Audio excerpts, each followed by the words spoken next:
Welcome, everyone, to this super special live episode of the Higher Ed Geek podcast, recorded live here at EDUCAUSE in Nashville. Super excited to be back. I haven't been here in a couple of years. It's one of my favorite events, so grateful for this opportunity to interview a bunch of folks while I'm here. This is our first episode that we're doing first thing in the morning here on the Tuesday of the event, so looking forward to a lot more great conversations to come. But we've got two great folks here from Ellucian, Jeff and Mike. If you want to briefly introduce yourselves and your background, in case folks don't know a little bit about what Ellucian does, and then we'll get into more of what brought you all here to EDUCAUSE and more of your work. Great, Dustin. Thanks for having us. Mike Wulff. I'm the Chief Product and Technology Officer at Ellucian.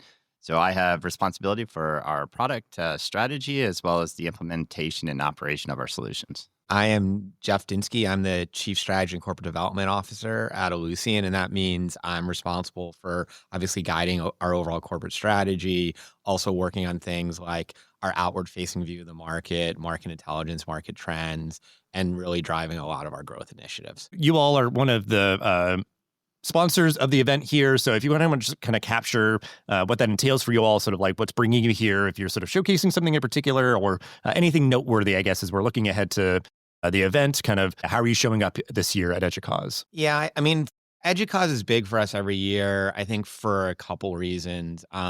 For me, I oversee our partner team. So it's a good place to get all of our partners in one place, partners that we integrate with like TouchNet, like Parchment, National Student Clearinghouse. There are services partners like SIG and Forelli. And so it's a good way for us to meet them, talk strategy. And then I think in terms of at Ellucian specifically, we're really excited about some new product enhancements we're rolling out in kind of the workforce space and a reimagining of student.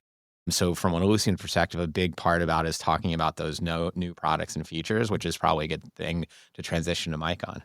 Yeah, absolutely, Jeff.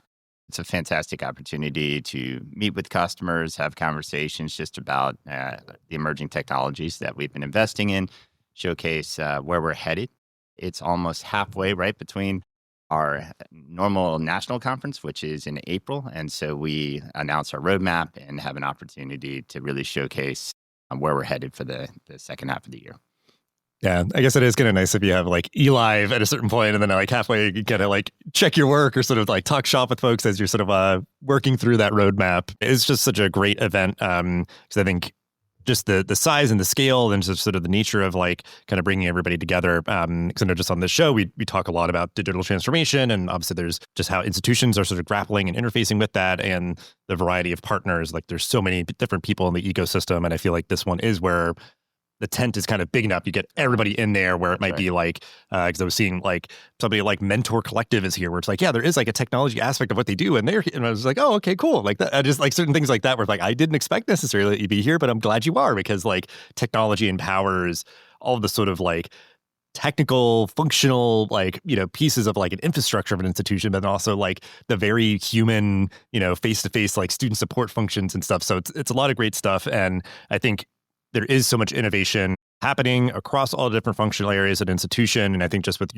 each of your point of views, I kind of just wanted to ask about like the nature of like, innovation and, I think in higher ed today, it needs to be and is embodied by agility, flexibility. Like you need to be able to continue to adapt to circumstances and kind of the environment in this country and at your institution and everything. So we can start with you on this one, Jeff. Just like, how are you seeing in your work institutions navigating how to be more agile, more flexible, and innovative in their work? So, I mean, take it however you will, but just I'm curious, just your perspective on just like kind of the nature of how innovation is actually happening. I think one thing you asked the question about sort of why are we here at EDUCAUSE, and I talked a bit about partners. Mike talked about some of the technologies we're doing. I think we were both probably remiss in not, or forgetful because it's 8:30 in the morning, in not mentioning a big reason both of us come here is to meet with our customers, right? And so like we both spend a lot of time firsthand with the customers, trying to understand their needs. And I think that picks up on your innovation point is like what I see in a very good way in higher ed, and it wasn't always the case like this, right, is a willingness in terms of where the innovation's coming from for the schools to really look at the needs of the learners in a way that maybe they weren't 15 years ago. in terms of how do we service them in terms of different modalities, right? And I think that's where the innovation's coming from. And I think that's where the innovation should come from, right? Like we always talk about we rewrote our mission 2 years ago to say Ellucian powers higher ed so institutions can empower student success. And so we really think about our end goal, even though our customers are institutions, to be providing better student outcomes and helping institutions drive those student outcomes. And I think institutions are starting to think that way more rather than thinking about, hey, like, here's what we do, students will come or not, right? They're now thinking more like, what do student needs? And that can manifest it in all sorts of like, simple and maybe trivial things in terms of what's in the student union or what athletic facilities they have. But I think it's starting to manifest itself in really material ways in terms of like, how do we teach? What kind of skills are students looking for? And then I think increasingly, as we're going to see a shift to sort of non-degrees, like what are the ways we can teach skills that maybe aren't aligned with a traditional college degree? And I think that innovation is really good. And I would encourage institutions to continue to focus on kind of the needs of learners. And I think they are. Yeah, before you jump in, Mike, just I think like it's such a powerful point of like that paradigm shift of building a tech stack where it's just like, well, this works really well for us as like, the staff and administration or faculty or whatever else. And like really kind of flipping the script on that, I think is something that like I think I've felt or sort of maybe observed or hoped for, certainly. I think that is, such a different sort of perspective. And I think it's not happening everywhere either, too, right? You're still going to see some institutions, I think, with very traditional paradigms. And I think candidly that the schools that innovate and think about kind of being student first and learner first, like those are the schools that are gonna do well and thrive. And I think eventually some of the other schools may not. Yeah, and you think about just learners. I have two kids who are actually in school. Their expectations of how they interact with technology, it is very different than it was 15 years ago. And so they want things to be easy. It needs to be intuitive, and they want to just get on with their day. They're not going to spend a ton of time working through some of the what I'll say is antiquated tech. So again, back to how institutions typically used to work, it's all about enabling the students to get to their success, and they define their success. I think every institution has in their strategic plan a notion of student success, but not all of the institutions are actually catering and enabling student success. And so, very focused on how do students get the skills they need to be able to get the jobs that ultimately they're going to contribute back to society. And I think to pick up on Mike's point about technology, I think the other way you're seeing institutions drive innovation in a way that wasn't the case maybe a decade ago is utilizing data. And I think so you have much more, whether it's administrators or even faculty, really looking at the data to find the answers as opposed to just going on instinct. And I think a lot of what we try to do is empowering institutions to use that data in ways that can actually impact decision-making and therefore impact outcomes. And it's no longer a lagging indicator. Data for so long used to always be looking backwards. Now data can be surfaced in real time and really ensure that those decisions are impacting as the events are occurring.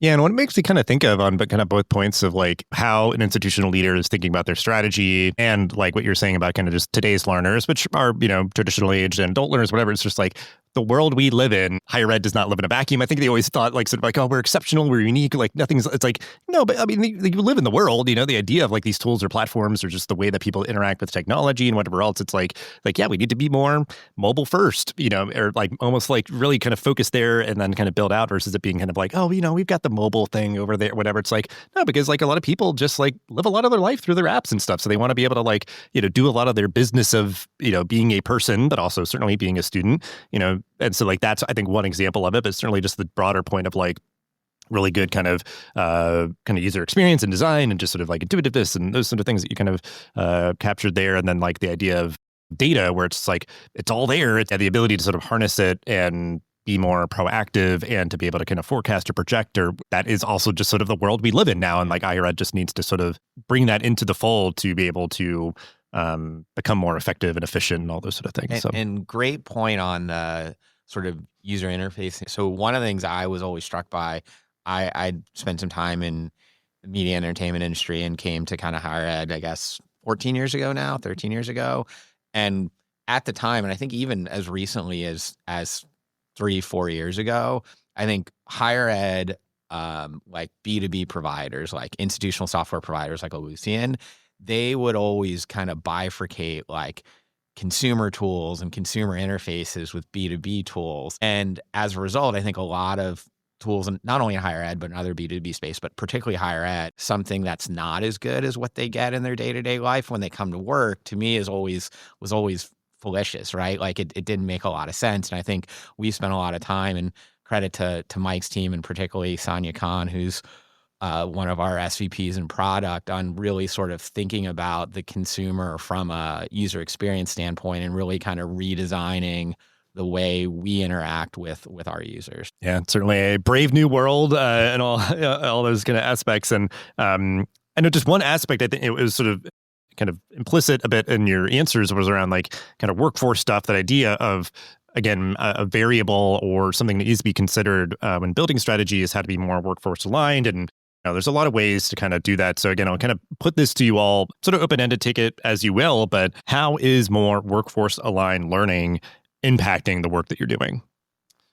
Well, I think with technology disrupting really every industry, I think the notion of skills becomes just more and more important, right? Lifelong learning is it's a foundational aspect of what it means to contribute back to any career. But as you think about, the student and the learner on their journey, they have to, they're going to learn the basic problem solving. So they're going to, understand how to persevere, get to an outcome, get the degree. But when they come into the workforce, the jobs we have today are not going to be the same jobs we're going to have in 3 years, 5 years, 10 years. And so the ability for them to just constantly adapt, and we do this all the time in technology as tech shifts every 7 years or so. But I think that notion that you're going to have to become skills focused, employers are going to enable their workforce, but it's also going to be on the learners themselves to constantly reinvent themselves and on that quest to stay relevant as technology really does disrupt across the entire workforce. Yeah, and I think you're going to see, like, Mike's totally right about disruption. We talked a little bit about this before, I think, in my first answer, but I think, like, you're going to see the need for learners, and since we're progressing from learners to protect potential employees, on learning a very specific set of skills for jobs that aren't necessarily associated with traditional college degrees, right? And in fact, to go one step further, don't need to be an entire college degree, right? Like we talked about this last night, like basic stuff like AI prompt engineering, which is kind of cliche, but it is important, right? That doesn't require 4 years of school to understand that, right? And so I think when you see employers looking for these specific skills, I think to go back to kind of what we were talking about before, if you take that through, if employers are looking for it, you already heard Mike sort of talk about sort of his kids, you're then going to have learners looking to find those specific skills because they know they're going to need to compete. Mm-hmm. I think if we follow that chain through, you're then going to have the schools have to figure out a way within the bounds of sort of a general college structure to provide those skills that they weren't teaching before, right? And it's not just going to be like, hey, you have to learn AI prompt engineering if you're a computer science major. It's going to be, hey, you were an English major and I still need this as part of my job. And so I think you're going to see that split out of like skill specific education, whether that be part of a degree or as non-degree classes, because I think it's going to be necessary. Yeah, absolutely. Because I think you were sort of honoring throughout your answer, what I was sort of sensing or gathering is that like, students are looking for it. So it's going to be like, how are we sort of positioning ourselves or sort of messaging, like you will get these skills here for like prospective students and even, marketing it to current students to make sure it's like, hey, like make sure like check out this, workshop or this course or this thing or whatever. So like there's that aspect of sort of the messaging, the promotion of things, and then like kind of just breaking down everything for those competencies and skills to where it's like, you want to be able to showcase like, I know how to do this thing and be able to have like portability, whether it's, just some sort of, certificate or, other credentials or something else. But that's what's been kind of like really interesting for me, I think is, like how it's not just sort of like, a 4-year degree or bust, you know, like Yeah. it could be, you know, that you're starting to kind of break those things down, create kind of portability and kind of transferability, you know, to employers that maybe you can better get that internship or some other kind of experiential learning opportunity. And then maybe just be better positioned to, you know, get your first job out of college and things. But because I think that's always just been why there's so much kind of consternation or sort of like this existential crisis about like all these people that have some college and no degree. It's just like, yeah, we did kind of like fail them, because it is like, even if you got like 90% of the way and you didn't, like, it's almost as if you didn't do anything. You should have never even started, I guess. But like, it's kind of by no fault of their own, you know, it's just that idea of like, you know, we're thankfully, I think, in such a big paradigm shift around, being more learner centered in terms of our strategy, the tools that we're implementing and utilizing as institutional leaders and all those different things. So I think, it's really a really exciting moment, a lot of great opportunities and challenges and things that I think keep the work very complex and engaging. But as we're winding down here and wrapping up, curious for both of you, just like if there's something kind of new or exciting that's happening at Ellucian that you want to kind of just give a shout out to, because I think just sort of, again, things are kind of constantly changing and everything. But if there is some of the things that you're sort of working on that embody what we've talked about so far that you want to just kind of highlight as we're wrapping up. Yeah, well, one of the big things we've been focused on across our product organization and in partnership with Jeff and his team is really transforming Ellucian to be that ecosystem. So providing solutions that are adaptable as the industry continues to evolve. There is going to be a big paradigm shift. We know it's coming. The learners are demanding. They need to understand the skills. And I think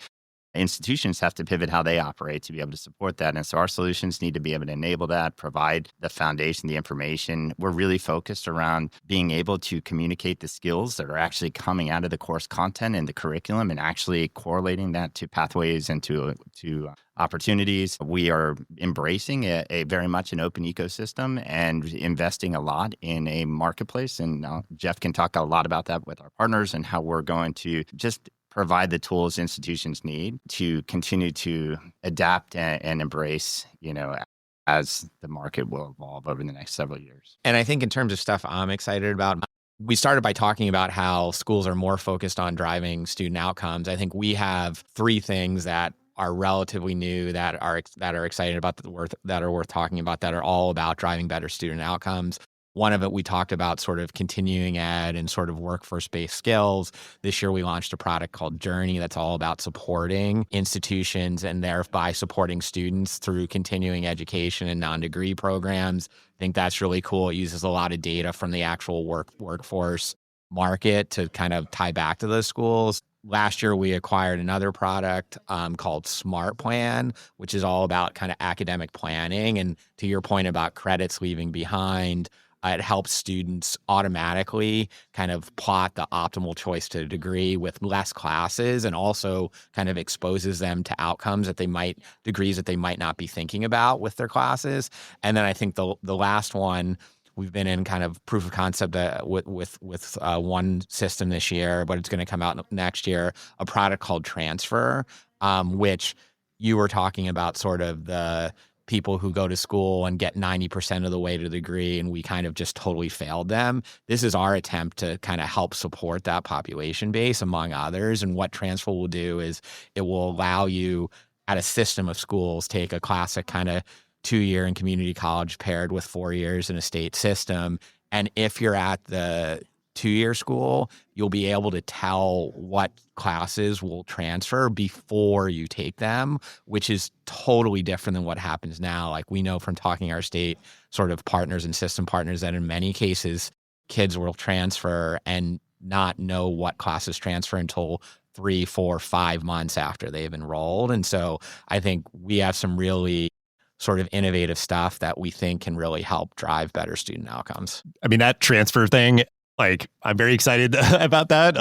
And I appreciate you all kind of tackling that kind of thorny issue, because I think it is one of those things that is just a major headwind of, like, again, somebody who may have, be the some college no degree kind of population earnestly wanting to try to figure out a path to completion. That is such a barrier where it's just like, cool, if I even tried to do it, who knows? Like, I might have just like kind of had to like burn through some of my credits, and still take like longer to finish or whatever. Like, so that is something that I feel like is one of those things, like, if we can solve that way better, like, again, it's kind of this like kind of portability, in terms of like, well, I've got something and I want to kind of get to the next thing, keep pursuing my kind of academic and professional goals. Like, yeah, just enabling that through easier transfer between institutions, I think is such an important problem to solve. And everything that you'd mentioned is really kind of exciting. So we will wrap here, though. Just final words, call to action. Anything that you want to wrap up with for this episode to kind of direct folks to? The future right now is extremely exciting. I think technology is evolving. I think the industry itself is adapting. And I think it's really exciting to see where we're heading as we truly focus on how education becomes that lifelong experience. I'm really excited just to see how we can enable students to ultimately get successful outcomes in the workforce and beyond.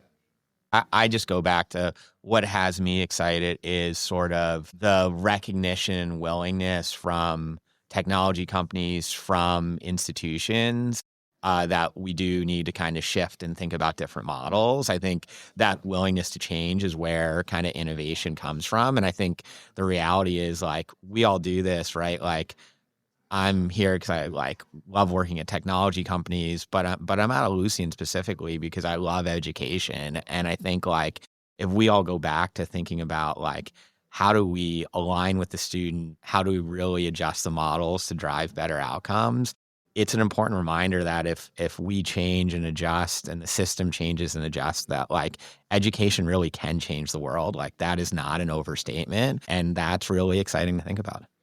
Yeah. Yeah, absolutely. I think, just education is an important enabler of a lot of the sort of aspirations that we might have as like a country or a region or a state or an industry or whatever else.